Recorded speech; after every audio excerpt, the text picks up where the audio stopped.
Kerjasama ekonomi ASEAN dilatar belakangi oleh keinginan untuk meningkatkan pertumbuhan ekonomi dan stabilitas kawasan melalui integrasi ekonomi yang lebih erat.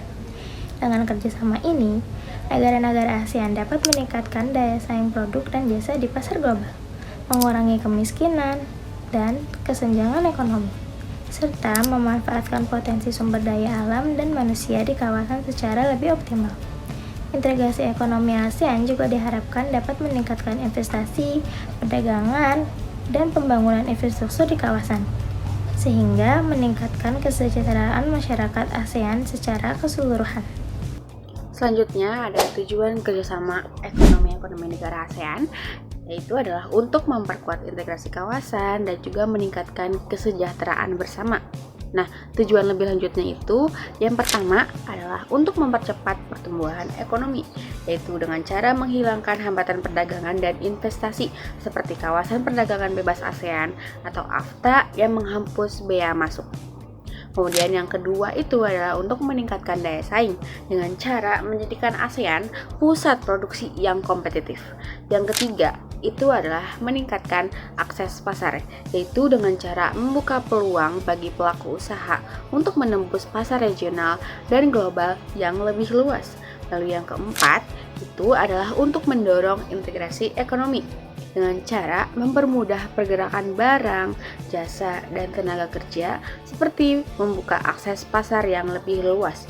Kemudian yang terakhir itu yang kelima adalah untuk meningkatkan kesejahteraan masyarakat. Pada akhirnya, semua tujuan yang saya sebutkan tadi itu bermuara pada peningkatan taraf hidup dan juga kesejahteraan bagi masyarakat di seluruh negara anggota ASEAN melalui penciptaan lapangan kerja, peningkatan pendapatan, dan akses yang lebih baik terhadap barang dan jasa. Sejarah kerjasama ekonomi negara-negara ASEAN dimulai dengan fokus pada pertumbuhan regional dan seiring waktu terus berkembang menjadi integrasi yang lebih dalam dan komprehensif. Garis besar perkembangan dari kerjasama ekonomi negara-negara ASEAN adalah yang pertama, masa-masa awal yaitu pada tahun 1967 sampai dengan 1976. Lalu yang kedua, masa awal kerjasama ekonomi serius yang dimulai pada tahun 1976 sampai dengan 1990. Lalu yang ketiga, integrasi ekonomi semakin dalam yang dimulai pada tahun 1990 sampai dengan tahun 2000. Lalu yang keempat adalah masa menuju komunitas ASEAN yang dimulai pada tahun 2000 sampai dengan 2015. Lalu yang terakhir adalah masa integrasi berkelanjutan yang dimulai pada tahun 2016 sampai dengan sekarang. Selanjutnya ada bentuk kerjasama di ekonomi ASEAN. ASEAN bukan hanya sekedar organisasi politik, tetapi juga sebuah kekuatan ekonomi kolektif. Ada 7 pilar utama yang tertera dalam infografis ini, yang menjadi motor penggerak ekonomi di kawasan kita. Pertama, perdagangan dan pasar tunggal. Pertama ada AFTA atau ASEAN Free Trade Area. Ini adalah kesepakatan zona perdagangan bebas yang bertujuan untuk menghapuskan kendala tarif atau pajak masuk antara sesama negara ASEAN. Tujuannya sederhana, agar barang buatan Indonesia bisa dijual ke Thailand atau Vietnam dengan harga yang lebih murah. Begitu juga sebaliknya. Yang kedua ada MEA atau Masyarakat Ekonomi ASEAN. Ini melangkah lebih jauh dari AFTA.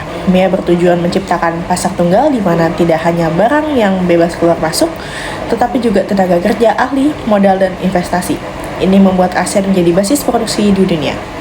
Selanjutnya ada pilar industri dan ketahanan pangan, atau yang pertama adalah AICO, ASEAN Indonesian Cooperation. Dalam sektor industri ada skema AICO, ini adalah kerjasama untuk proyek industri bersama, misalnya pabrik otomotif bisa memproduksi mesin di satu negara dan bodi mobil lain di negara lain, dengan insentif pajak sehingga biaya produksi menjadi lebih efisien. Yang kedua ada cadangan pangan. ASEAN menjadi sangat peduli pada ketahanan pangan. Melalui kerjasama ini, negara-negara seperti Thailand dan Vietnam yang merupakan lumbung padi berkomitmen membantu negara anggota lain jika terjadi krisis pangan akibat bencana atau gagal panen. Yang ketiga ada pilar jasa dan pariwisata dan investasi. Yang pertama ada promosi pariwisata bersama. Kita bisa mempromosikan wisata dengan jargon Visit Southeast Asia. Alih-alih bersaing, negara ASEAN justru berkolaborasi agar turis yang datang ke Singapura juga tertarik melanjutkan perjalanannya ke Indonesia atau Malaysia. Lalu yang kedua ada jasa keuangan dan investasi. Poin ini fokus pada kemudahan akses perbankan dan pelindungan bagi investor. Tujuannya agar investor global merasa aman dan menanamkan modalnya di kawasan Asia Tenggara. Dan yang terakhir ada pilar konektivitas. Salah satunya ada regional dan global atau FTA partners. ASEAN tidak membatasi diri. Kita memiliki mitra FTA global seperti Tiongkok, Jepang, dan Korea Selatan hingga Australia. Ini memastikan produk-produk ASEAN tetap kompetitif di pasar dunia. Melalui bentuk kerjasama ini, ASEAN berupaya menciptakan stabilitas ekonomi yang inklusif, artinya kemajuan ekonomi tidak hanya dinikmati oleh satu negara, tetapi dirasakan oleh seluruh penduduk di Asia Tenggara. Kemudian ada manfaat dari kerjasama ekonomi negara ASEAN. Yang pertama itu untuk mempermudah pergerakan barang, jasa, dan investasi antar negara anggota melalui inisiatif seperti kawasan perdagangan bebas ASEAN atau AFTA. Hambatan tarif dan non-tarif dikurangi sehingga meningkatkan volume perdagangan dan membuka pasar yang lebih luas bagi produk-produk lokal. Kemudian yang kedua itu adalah integrasi ekonomi itu mendorong spesialisasi produk di antara negara-negara anggota. Hal ini tuh meningkatkan efisiensi dan daya saing produk ASEAN di pasar global. Selain itu, perjanjian perdagangan yang dijalin ASEAN dengan negara-negara di luar kawasan seperti Tiongkok, Jepang, dan Korea Selatan memberikan akses yang lebih mudah ke pasar global. Kemudian yang ketiga itu adalah menciptakan iklim investasi yang lebih menarik. Dengan adanya harmonisasi kebijakan dan transparansi, kawasan ASEAN menjadi destinasi yang lebih menguntungkan bagi investor asing. Masuknya investasi ini tuh mendorong pembangunan infrastruktur dan menciptakan lapangan kerja, kemudian meningkatkan pertumbuhan ekonomi di negara-negara anggota.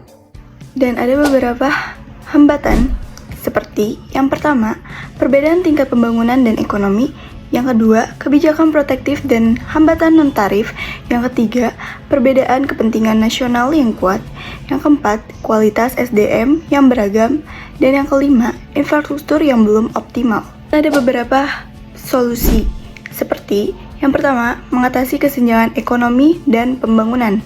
Yang kedua, menghapus hambatan non-tarif. Yang ketiga, melaraskan kepentingan nasional. Yang keempat, meningkatkan kualitas SDM. Yang kelima, penguatan stabilitas dan tata kelola.